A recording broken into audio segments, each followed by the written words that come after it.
You're welcome back to the Pulse. Let's take you back to our earlier story where the minister in charge of government communications, Felix Kwachiofosu, has confirmed that petition seeking the removal of the Electoral Commission chairperson, Jean Mensah, her two deputies, and the special prosecutor, Kisie Jabin, have been received and are now in the hands of the Chief Justice for further action. Well, speaking on Joy Midday News earlier today, Kwachiofosu said that every process that needed to be done has been undertaken, and he said that the process for doing so is quite clear, and at this stage, the process has left the hands of the president. Beyond conveying the petitions to the Chief Justice, let's bring you back into the studio now and speak to Apostle Abraham Lincoln. He is one of the petitioners seeking for the removal of the special prosecutor, Kisie Jabin. Apostle Lincoln, glad you could join us this afternoon. Thank you. Walk us through the reasons why you decided to petition against the removal of the special prosecutor, Kisie Jabin. First of all, thank you for greetings to your viewers. First of all, it is not a personal attack or whatever, but I feel that being a citizen, I must demonstrate my rights as the Constitution says. Okay. And two is that this whole OSP matter, when they started, I had a problem with that because I think I questioned then government that what is this? Because it's looked at duplication of duties. Because Yoko is doing this job. So I said, no, I have a problem with it. But I think Matiamidu came out and he left. And Kisie also came. But looking at things that he's doing, tell me one person has been able to prosecute successfully. No.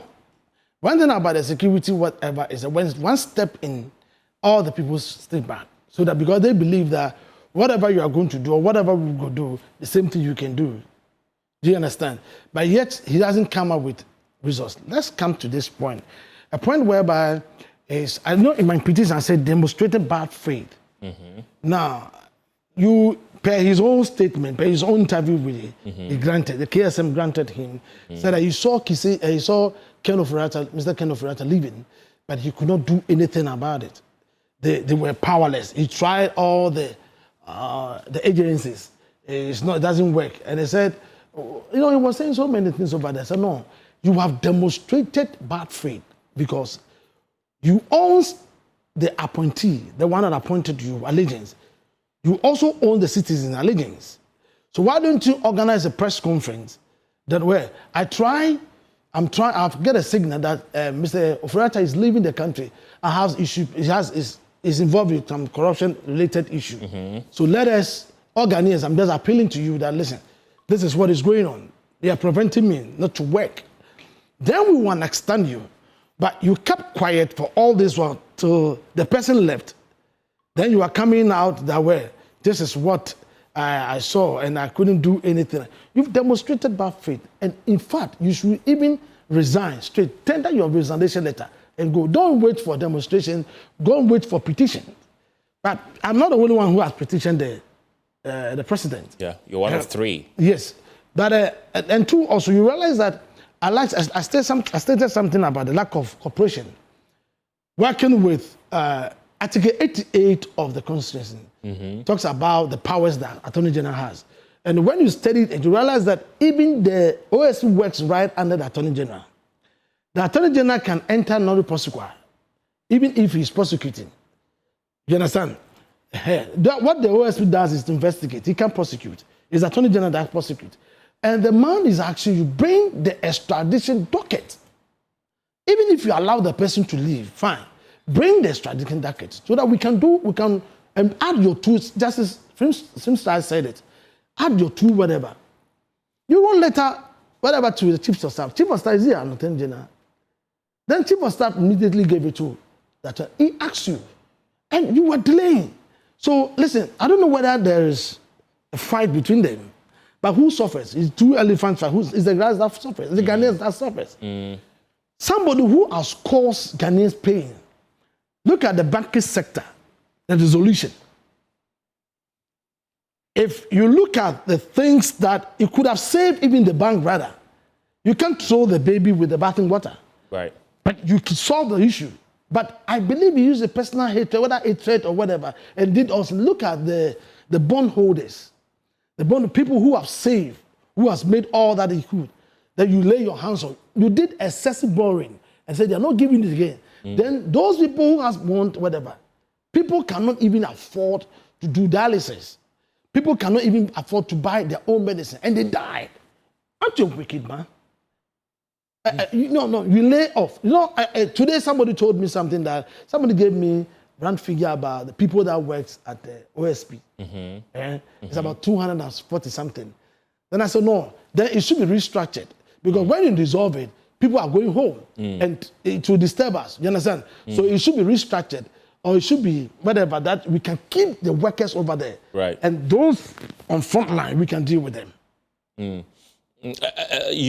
So if I understand you clearly, you really do not have any issue, any personal issue. No, I don't even know him. With Kissie Ejabin, but you say that he's demonstrated bad faith. You mean to say that he's been very ineffective since he was given the position as a special prosecutor. Now that this thing has been forwarded to the Chief Justice, anything can happen.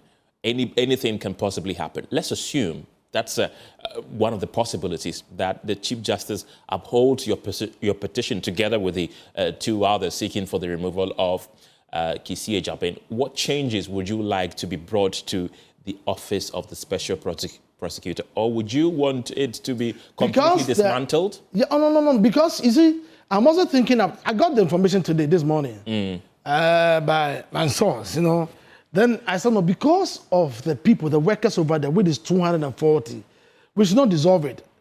You understand? But rather we should restructure it. And also the frontliners, Kissie Ejabin also should be sacked. As for that one is clear, he should go. That one is clear. He cannot be there.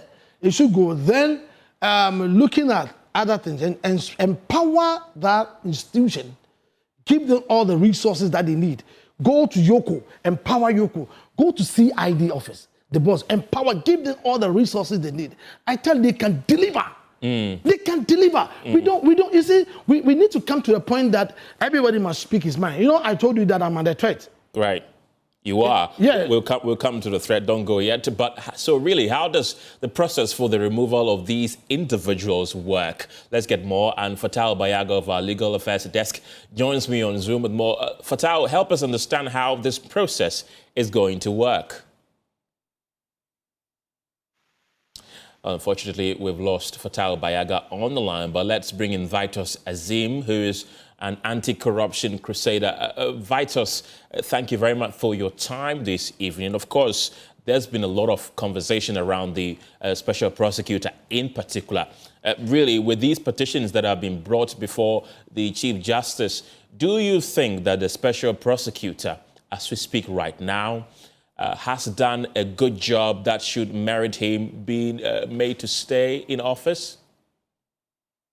Well, I don't think that he has done a good job, or that he has met the expectation of many Ghanaians.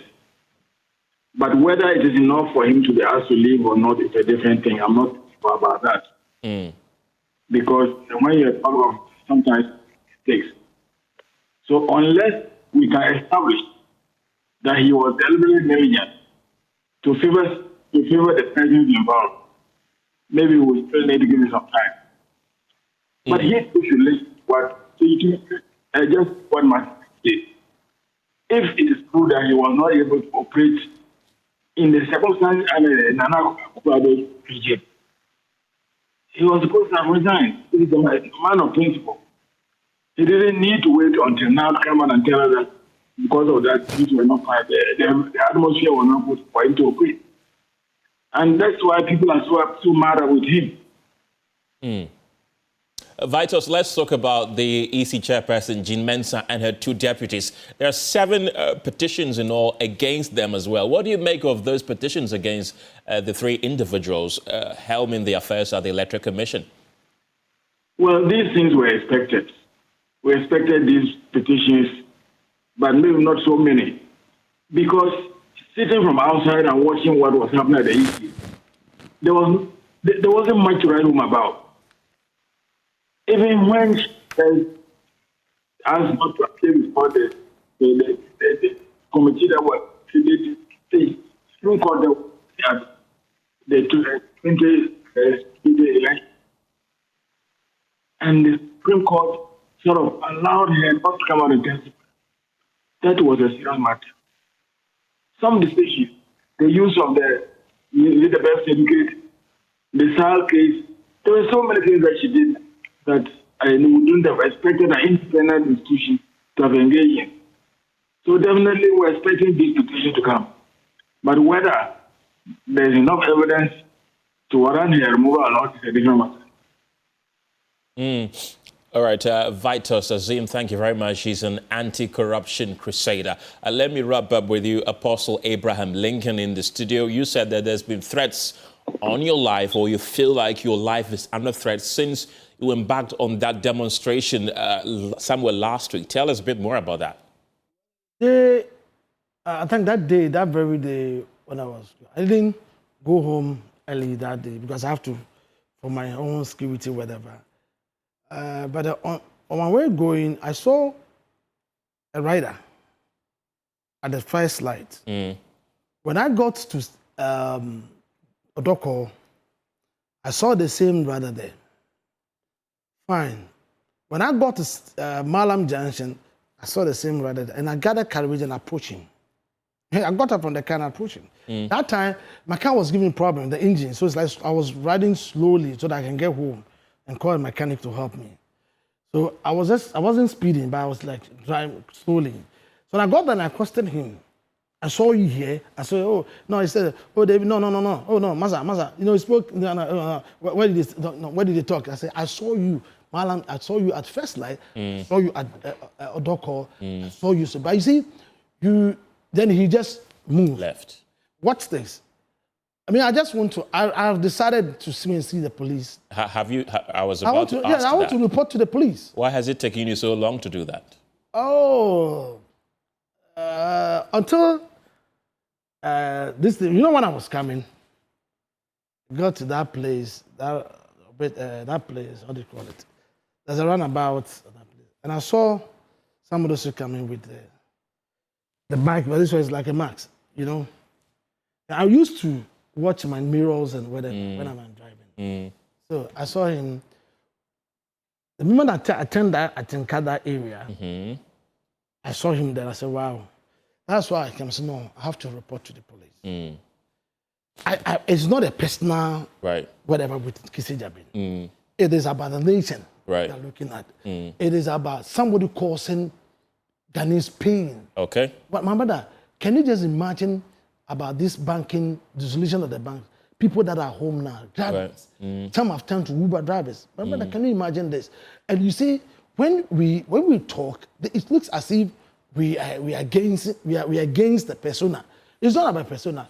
If I give you job and you cannot perform, then I have to sack you. You understand? Right. People have to sack you. I don't know how. Well, anyway, I don't have a personal issues with him. What I'm trying to say is that he has demonstrated faith and also abuse of office. Martin people made that statement that anybody that criticizes him, he will call the person. Paul criticized him, he called Paul Ademoche. Martin criticized, he called. Anybody that, are you above criticism? You are not above criticism. Right. As a leader, you must embrace criticism. Okay. Because that is a stepping stone to go to the next level in life. So we are doing constructive criticism. We don't hate him as a persona. All right. God bless you. Okay, Apostle Abraham Lincoln, thank you very much. He's a petitioner. He's seeking for the removal of the special prosecutor, Kisi Ejabin. Well, let's talk politics now, because it's been a wave of endorsements for Dr. Bawumia's campaign team. I'm sorry, we're done with that in the Eastern region as they prepare to wrap up their tour on Tuesday. Let's cross over to the ground and speak with an aide to the former Vice President, Dr. Mahmoud Bawumia, and MPP flag-bearer hopeful, Dr. Ekuya Amoako. Dr. Amoako, glad you could join us this evening. The last time we spoke to you, you were on the ground campaigning, of course.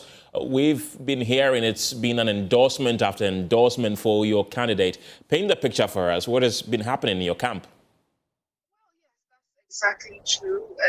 We've been overwhelmed with the amount of endorsements that we've received, especially if you're familiar with the dynamics that we find ourselves in this particular election. where now we have an aspirant who actually goes from this region. But still, it doesn't seem to have affected much of the ground. Almost every constituency we've been to, we've been received with glowing endorsements from not just the members of parliament, not just the constituency, but the electoral area coordinators are all coming together to endorse the candidates representing. Their reasons are quite simple. They believe that he's been properly marketed. They believe they've been for so long over the period. They can attest to the good character, good judgment, and the temperament that is required to be able to put a party together. So that's and many other reasons that delegates are giving for glowing endorsement after endorsement. And we started our tour of the Eastern region on Monday. Almost every constituency they have been endorsement. I think that the largest thing for the Western Northwest, where about 30 out of the 30 electoral area coordinators have been glowingly endorsed. Then we came to the Brigadier area in town. That's about the same thing. I think there was 31 out of 34 electoral area coordinators also were endorsed. Right. Dr. Go on. Can you please speak up? I can't see you. Yes, I was about to ask, your critics argue that these endorsements amount to practically nothing, pointing out that similar displays happened ahead of the 2024 general election. How do you respond to that? And how do you intend to convert these endorsements into actual votes in the primaries that are coming up ahead? And of course, the ultimate one in 2028, the general elections, if he wins. So I think let's take it a step at a time. Firstly, the internal election that we have in our party, the dynamics of that election are quite different from the general election. So when you go to a particular constituency, everybody in that room that is listening to your message is a voter and no one else. So it's a very closed system. And if you look at this, the structure, the mobilization structure of our party, when you go to a constituency, you have a member of parliament, you have a constituency chairman, you have constituency executives. Then you come to the electoral area coordinators. They essentially are the soldiers on the ground that run the polling stations. So every electoral area coordinator will have a certain number of polling stations, under them. And each polling station, of course, will have a few executives. And it is very safe to assume that every electoral area coordinator will have about a 60 to 70% influence on the station executives that are directly under them. Because, of course, they move together, they do the mobilization for the party together. So if these people come out boldly to throw their weight behind the candidates, I don't think it's something that should be taken lightly. Of course, our candidates, the other aspirants will not be happy about this, but it is politics. They will try to downplay it, but everybody knows the value. If an MP endorses you, of course, it's a big thing, but if the electoral area level, when it's coming down closer to the grassroots, giving you such wild endorsements, it is definitely something that's welcome. It's not something that is going to make us complacent. We are still, as you can see, I just left one of the meetings. Right. With the car. We're leaving no stone unturned. We're finishing up with the Eastern region tomorrow and then to continue. Right. Dr. Amwako, we've seen a slew of prominent individuals within the MPP.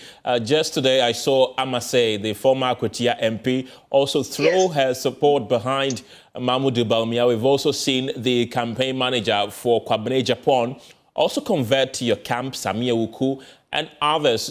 And mostly their message is that Bawumia is the one that can win you the upcoming elections. They've spoken about his humility and so on. Let's talk about that. Why has the focus primarily been on the fact that he has humility and that people should vote for him? Others say it's not humility that's going to be the ultimate decider in the elections, really. So I have always maintained that the MPP and the party of tradition. I don't know if you had the opportunity to listen to the address of the Member of Parliament for the New Jobbing South constituency. I found that to be a speech that struck a nerve. It was very convincing, and was reminding us that the MPP is a party that is deep rooted in tradition. Let me just quote him a little. He said it's a party where we have Nana and we have Nana Council. Right. So it's a very conservative party, and we have traditions, and it seems to always play out. So you cannot downplay the fact that His Excellency Dr. Mahmoud Bawumia has been a very key part of this party for a very long time. And this is a delegates election, like I always say. So almost everybody that's going to vote is part of the mobilization architecture of the party. So these are people that have been working with him. And we cannot discount the fact that when it comes to leadership, you require a certain kind of temperament. You require a leader who has a cool head and will be able to manage all the shifting dynamics and indeed the different characters that we have in this country. We are a country that has lived peacefully for so long with very different ethnic groups. Right.